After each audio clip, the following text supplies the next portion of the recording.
ہم پاکستانیوں کا مزاج ایسا ہے، بلڈ ٹیسٹ کی رپورٹ اچھی آ جائے تو کہتے ہیں ایویں پیسے ہی برباد کیتے نے۔ ہم نے کیا خاک ترقی کرنی ہے؟ ابھی تک ہمارا کوا پیاسا ہے، کتا لالچی ہے اور انگور کھٹے ہیں۔ ملک میں سرکاری ہسپتال کا مطلب ہے جان سے ہاتھ دھونا اور پرائیویٹ ہسپتال کا مطلب ہے جائیداد سے ہاتھ دھونا، اس لیے ہاتھ دھوتے رہیں تاکہ دونوں جگہ سے بچے رہیں۔ مریض: آپ نے جو دوائی پرچی کے پیچھے لکھی تھی وہ تو پورے شہر میں کہیں سے نہیں ملی۔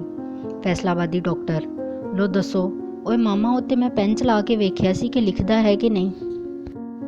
سوشل میڈیا پر ذرا سی گرامر مسٹیک کر لو بس، سارے انگریز ایسے باہر نکلتے ہیں جیسے برسات میں ڈڈو۔ نکلے دنیا کی بھیڑ میں تو پتہ چلا صاحب کہ ہر وہ شخص اداس ہوتا ہے جس نے پھر منڈے کو آفس جانا ہوتا ہے۔ 4 چیزیں زندہ ہیں پر نظر نہیں آتی ہیں: 1 کورونا، دوسری بھٹو، تیسری میاں صاحب کی کرپشن اور چوتھی خان صاحب کی اچھی کارکردگی۔ حکومت ہر بجٹ میں سگریٹ پر ایسے ٹیکس بڑھا دیتی ہے جیسے سارا قرضہ ملک پر نشیوں نے چڑھایا ہو اور وہ امن پسند قوم احتجاج بھی نہیں کرتے۔ میں نے ایسے بے لوث لوگ بھی دیکھے ہیں جنہیں اپنے لیے کچھ بھی نہیں چاہیے ہوتا، بس وہ آپ کی زندگی عذاب بنانا چاہتے ہیں۔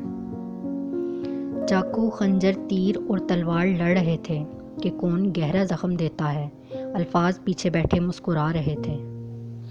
حقیقت تو یہ ہے، رشتوں کو جوڑے رکھنے کے لیے کبھی اندھا، کبھی بہرا اور کبھی گونگا بھی ہونا پڑتا ہے۔ ہم اردو ادب کے اس دور سے گزر رہے ہیں جہاں اردو کے کسی لفظ کا مطلب سمجھانے کے لیے اس کی انگریزی بتانا پڑتی ہے۔